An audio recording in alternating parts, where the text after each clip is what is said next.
सम्मानित साथियों, नमो बुद्धाय, जय भीम। ये सुंदर सा दृश्य आप देख पा रहे हैं। बौद्ध कथा और भीम कथा का आयोजन ग्राम बहादुरापुर ठटिया कन्नौज में हो रहा है। 16 अप्रैल 2024 को अखिल भारतीय अनुसूचित जाति जनजाति कर्मचारी कल्याण एसोसिएशन जनपद कन्नौज इकाई का यहाँ पर सहभागिता होती है।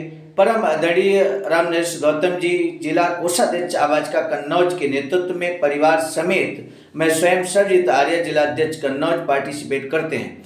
इस अवसर पर अपनी बात रखने का अवसर परम आदरणीय विनय कुमार सिद्धार्थ जी और आयोजक कमेटी ने वहां पर दिया। क्या कुछ अपने स्पीच में मैंने समाज का मार्गदर्शन किया, ये आप स्वयं भी देख सकते हैं। निश्चित रूप से स्पीच को सुनने के बाद आप महसूस करेंगे कि जो समाज अभी भी सो रहा है वो निश्चित ही स्पीच सुनने के बाद जग जाएगा। आइए सुनते हैं एक क्रांतिकारी भाषण। परम आदरणीय कथावाचक बबलू बौद्ध जी, और काफी देर से हम आपको सुन रहे हैं, समझने की कोशिश कर रहे हैं। जो गुण ज्ञान आप समाज को देने का कार्य कर रहे हैं, आने वाले समय में बड़ा परिवर्तन देखने को जरूर मिलेगा। क्योंकि इस गांव में जैसा कि आदरणीय विनय कुमार सिद्धार्थ जी ने बताया कि आज से 5 साल पहले एक पीपल का पेड़ है आपका गांव के उस साइड में, मुझे खूब याद है। जून की तपती दोपहरी में हम लोगों ने यहाँ पर एक छोटा सा कैडर आयोजित किया था, और धीरे धीरे करके आज हमने अपनी आंखों से इस बड़े वृक्ष को बनते हुए देखा है। इसलिए हम अपने बौद्धाचार्य जी से आश्वस्त करते हैं कि ये गांव निश्चित रूप से आपके बताए अर्थात आप जो बहुजन महापुरुषों की विचारधारा को बता रहे हैं, समझाने का प्रयास कर रहे हैं बहुत ही सरल भाषा में, निश्चित रूप से आने वाले समय में उसका परिणाम भी देखने को मिलेगा।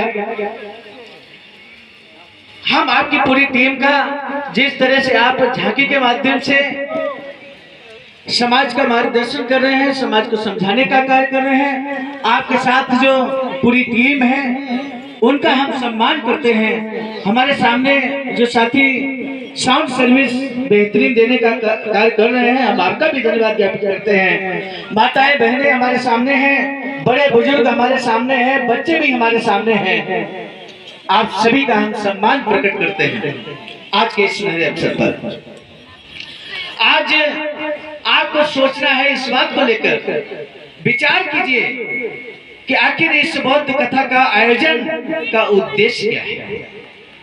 आप इतिहास रच रहे हैं, आप कोई साधारण कार्य नहीं कर रहे। आप अपना घर परिवार समय त्याग कर, अपनी नींद का त्याग कर यहाँ बौद्ध कथा का श्रवण कर रहे हैं। ये इतिहास रचने का कार्य है मेरे साथियों, इतिहास रचने का। और ऐसा कार्य आप कर रहे हैं, आपको लगता होगा कि आप साधारण काम कर रहे हैं। मेरे साथियों, साधारण काम नहीं है।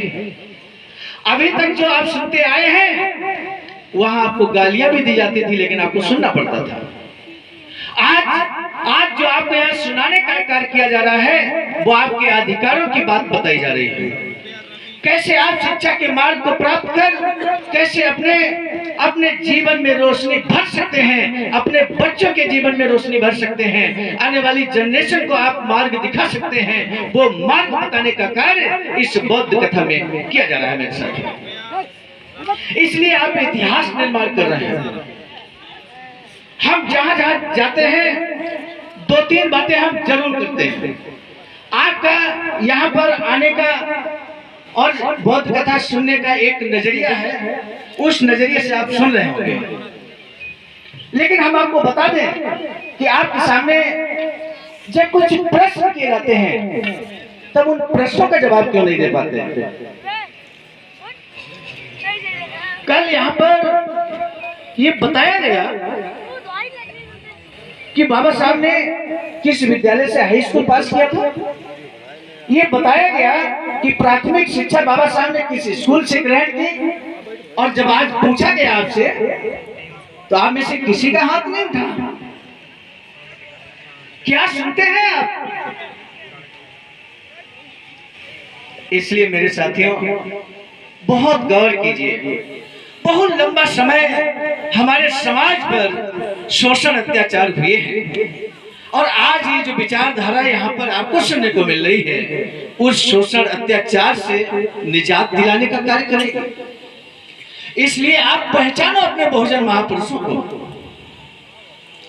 पहचानो, जानो बहुजन महापुरुषों की विचारधारा को, और नहीं जानेंगे तो जो अधिकार बड़ी कसरत के साथ बड़े अथक प्रयासों से बाबा साहब ने, आप देख रहे कितने संघर्षों की बदौलत अभी बाकी संघर्ष बाकी है जो अभी आप श्रवण करेंगे, आज और कल और परसों श्रवण करेंगे। यदि आप ध्यान नहीं देंगे, आप गंभीरता से नहीं लेंगे, आप हंसी खेल में लेंगे इन बातों को, तो एक बार पुनः वही स्थिति हो जाएगी जिस स्थिति से आप निकले थे मेरे साथ। आपसे कोई प्रश्न करे कि बाबा साहब ने आपको क्या दिया,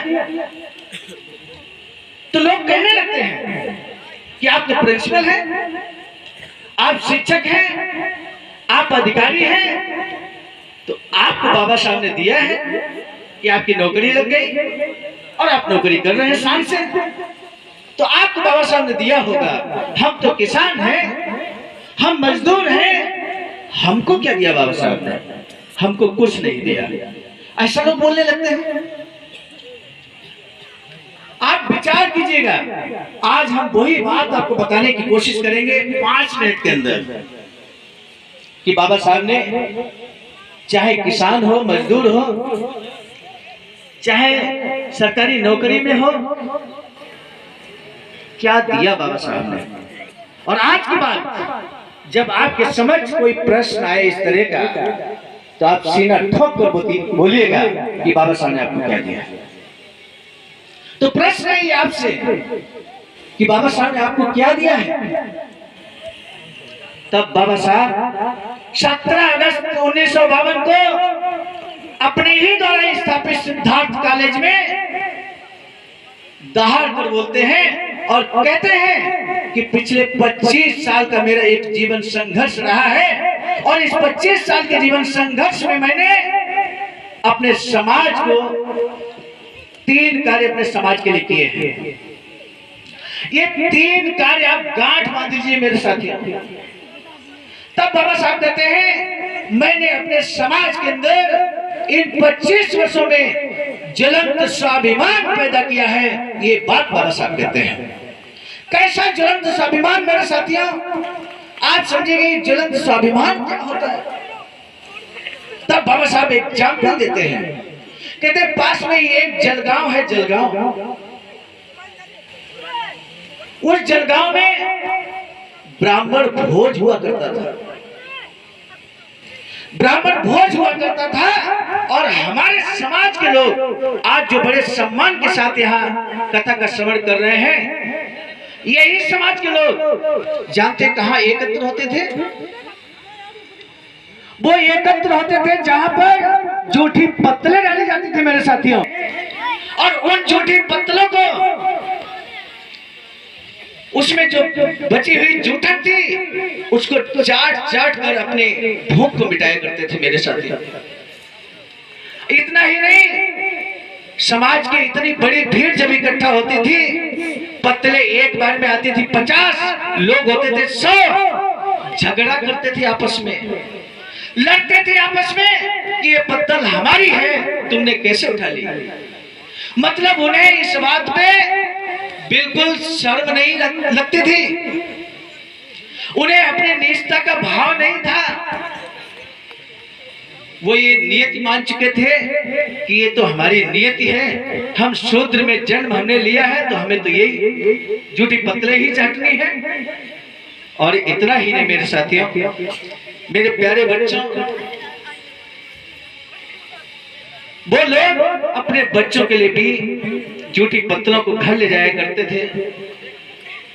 ये दशा थी हमारे समाज की। मेरे साथियों, आज बताइए, आज किसी ऐसे भोज को आप स्वीकार करेंगे क्या? क्या स्वीकार करेंगे आप इस तरह के भोज को? क्या आप जूठी पत्तलों को स्वीकार करेंगे? बताइए मुझे, करेंगे क्या? नहीं करेंगे। ये स्वाभिमान किसने पैदा किया? मेरे साथी, ये स्वाभिमान पैदा किया बाबा साहब डॉक्टर भीमराव अम्बेडकर ने। इस बात को ध्यान रखिएगा। इसी को कहते हैं ज्वलंत स्वाभिमान। ये ज्वलंत स्वाभिमान पैदा करने का कार्य बाबा साहब डॉक्टर भीमराव अम्बेडकर ने किया। ये पहला कार्य बाबा साहब ने किया। ये बाबा साहब स्वयं कहते हैं 17 अगस्त 1952। मेरे साथियों, आप समझते होंगे कि और क्या किया बाबा साहब ने। बाबा साहब कहते हैं कि पेशवा काल में हमारे गले में हांडी थी। पेशवा युग में हमारे गले में हांडी थी, हमारे कमर में झाड़ू थी। जानते क्यों? कि आप जब रास्ते पर चले और आपको थूकने का मन करे तो आप उस हांडी में थूके, रास्ते पर नहीं। आप जब कदम रखें तो आपका जो पद चिन्ह बन रहे हैं वो पीछे बना झाड़ू कमर में झाड़ू लगता हुआ जाए, ताकि वो रास्ता अपवित्र न हो जाए। ये शोषण अत्याचार होता था हमारे समाज में। मानवीय अधिकारों से मरहूम था हमारा समाज। और ये मानवीय अधिकार दिलाए किसने? स्वतंत्रता, समानता, न्याय, बंधुत्व के माध्यम से जो मानवीय अधिकार हैं, जिसकी बदौलत आज हम मान सम्मान स्वाभिमान की जिंदगी जी रहे हैं, ये किसने दिया? ये किसने दिया? ये बाबा साहब डॉक्टर भीमराव अम्बेडकर ने दिया। कोई पूछे तो आप बता दीजिएगा मेरे साथ। लेकिन मुझे कहते ही कभी कभी बड़ा दुख होता है, बड़ा अफसोस होता है कि जिस एक हांडी को तोड़ने का बाबा साहब ने कार्य किया, जिस एक हांडी को बाबा साहब ने फोड़ दिया, मेरे साथियों, आज हमारे समाज के लोग दो दो हांडी लटकाकर कहां जाते हैं? आखिर क्यों? जो हांडी फोड़ने का कार्य बाबा साहब ने किया, आप दो दो हांडी लटकाकर और रंग बिरंगे कपड़े पहनकर आखिर कहां जाते हो मेरे साथी? बाबा साहब ने शिक्षा के द्वार खोल दिए। आपको तो शिक्षा के द्वार जाना चाहिए था, लेकिन आप जो एक हांडी फोड़ी, आप दो दो हांडी लटका के जाते हो। इसलिए मेरे साथियों, बाबा साहब कहते हैं इस हांडी को फोड़ने का कार्य मैंने किया। जो कमर में आपकी झाड़ू थी, वो झाड़ू खोलने का मैंने कार्य किया है। और ये स्वाभिमान पैदा किया मैंने अपने समाज के अंदर। तो आज के बाद अगर कोई आपसे पूछे तो बाबा साहब ने आपके लिए क्या किया, कोई तो हो सकता है हम किसान हैं, मजदूर हैं, लेकिन स्वाभिमानी हैं। और ये सत्य बात है। हमारे समाज के लोग, हमारे युवा साथी बैठे हैं, इनसे अगर कोई कह दे कि आप स्वाभिमान बेच कर कोई कार्य करें, ये कदम नहीं करेंगे। ये स्वाभिमान कहां से आया? यही स्वाभिमान है। इसी को बाबा साहब कहते हैं हमने समाज के अंदर ज्वलंत स्वाभिमान पैदा किया। दूसरा कार्य बाबा साहब ने किया। बाबा साहब कहते हैं दूसरा कार्य जो मैंने किया, आज से 25 साल पहले हमारे समाज के बच्चों के लिए शिक्षा के दरवाजे बंद थे। किसी भी स्कूल में उनको शिक्षा नहीं दी जाती थी। लेकिन आज 25 साल के जीवन संघर्ष में मैंने अपने समाज के बच्चों के लिए, अपने समाज के लिए स्कूल के दरवाजे खोल दिए। कई बार हमारे लोग बड़े भ्रम में पड़ जाते हैं कि बाबा साहब ने कालाराम मंदिर का आंदोलन किया था। कई बार हमारे लोग गलत अर्थ लगाते हैं कि बाबा साहब ने हमें मार तालाब का आंदोलन किया था पानी पीने के लिए। तो हम आपसे पूछते हैं, महार तालाब का आंदोलन बाबा साहब ने पानी पीने के लिए किया था, लेकिन क्या उससे पहले हमारा समाज पानी नहीं पीता था? पानी जरूर पीता था, लेकिन जिस महार तालाब का आंदोलन बाबा साहब ने किया था, वो इसलिए किया था कि उस तालाब में कुत्ता, घोड़ा, गधा, बिल्ली, दुनिया के सारे जानवर पानी पी सकते थे। यहाँ तक कि हिंदू, मुस्लिम, सिख, ईसाई सभी धर्मों के लोग पानी पी सकते थे। लेकिन दुनिया में ऐसा कहीं नहीं होता था कि एक ही धर्म के लोग अपने ही धर्म के तथाकथित लोगों को मानने वालों को उस तालाब के पानी को छूने से मना करते हो। महातालाब का आंदोलन बाबा साहब ने इसलिए किया, ये उजागर करने के लिए कि कल को जब हम अधिकारों की मांग करें तो हम ये दिखा सकें कि ये जो अस्पृश्य है 8 करोड़ इस भारत देश के अंदर, उनको तालाब का पानी छूने तक नहीं दिया जाता है, यानी कि जानवरों को पानी पीने दिया जाता है, लेकिन हमारे समाज को पानी छूने नहीं दिया जाता। ये उजागर करने का कार्य बाबा साहब ने किया। और यही इसी तरह के साक्ष्य बाबा साहब ने जब इकट्ठा किए, साइमन कमीशन के समक्ष रखे, और उसके बाद 1930, 31 और 32 में लंदन के गोलमेज सम्मेलन में जाकर हम सभी को अधिकारों से लैस कर दिया। मेरे साथियों, आप जो अधिकारों से लैस हैं, आपको समता, स्वतंत्रता, न्याय, बंधुत्व, नौकरी में आरक्षण, शिक्षा के दरवाजे ये जो खोलने का कार्य किया, और राजनीति के दरवाजे जो खोलने का कार्य किया बाबा साहब ने, राजनीतिक आरक्षण दिलाया, राजनीतिक प्रतिनिधित्व दिलाया। ये कार्य बाबा साहब ने लंदन जाकर 1930, 31 और 32 में किया था। मेरे साथियों, तब बाबा साहब कहते हैं कि दूसरा कार्य मैंने अपने समाज के लिए शिक्षा के दरवाजे खोलने का कार्य किया। सभी संस्था में आप अधिकार पूर्वक पढ़ाई कर सकते हैं, ये कार्य मैंने अपने जीवन संघर्ष में किया है।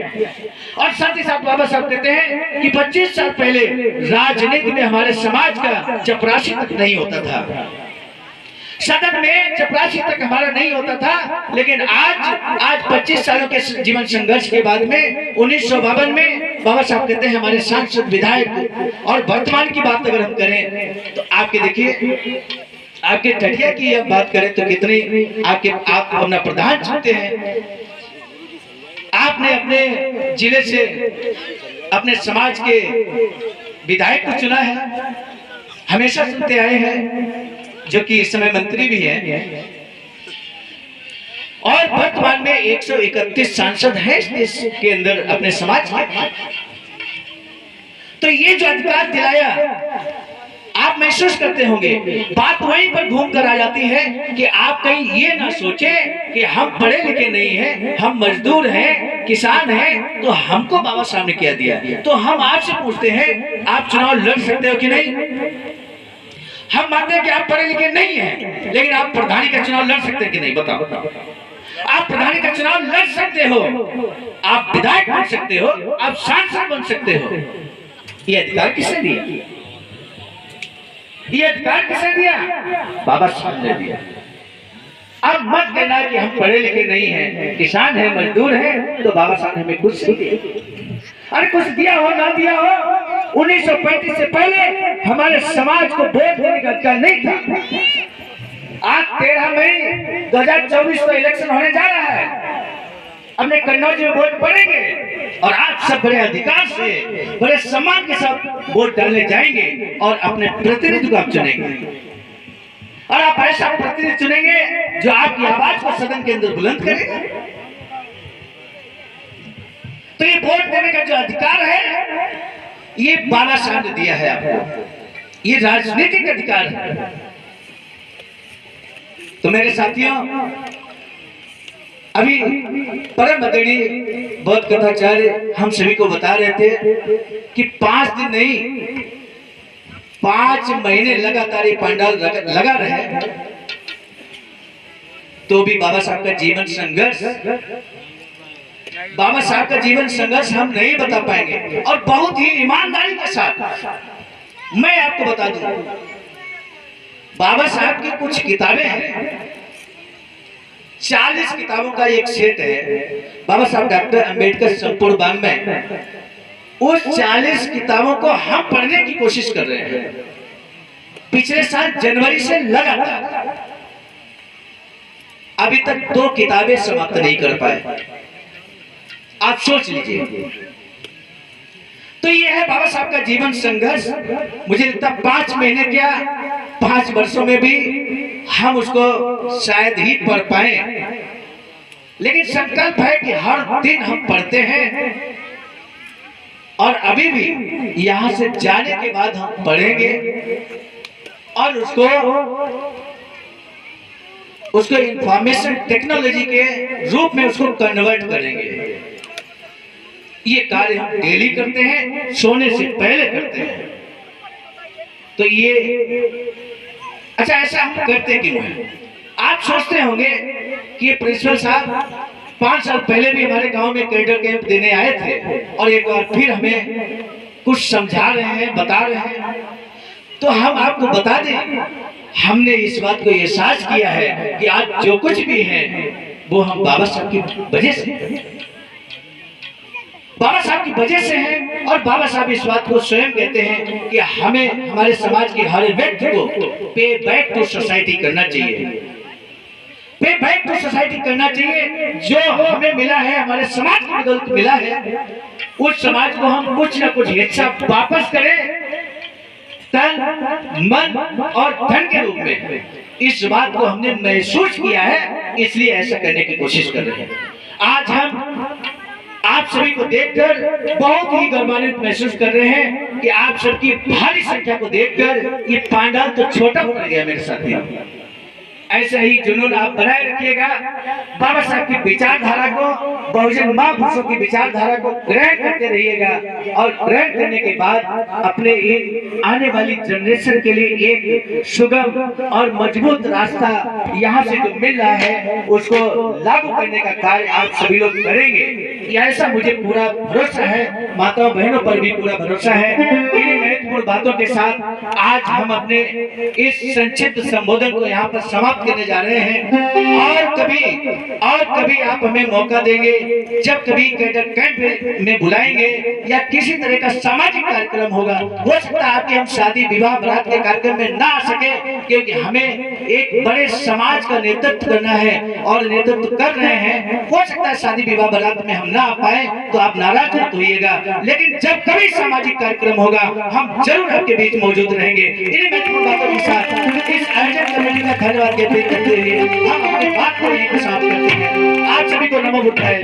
जय भीम। सम्मानित साथियों, यदि आप हमारे इस चैनल आवाज़ का ऑफिशियल, जिस पर नियमित सुबह 5 बजे डॉक्टर अंबेडकर संदेश आपको मिलता है, आप हमारे इस चैनल को सपोर्ट करना चाहते हैं तो हमारा आपसे निवेदन है कि आप हमारे इस चैनल को सब्सक्राइब कर लें, वीडियो को शेयर, लाइक, कमेंट जरूर करें।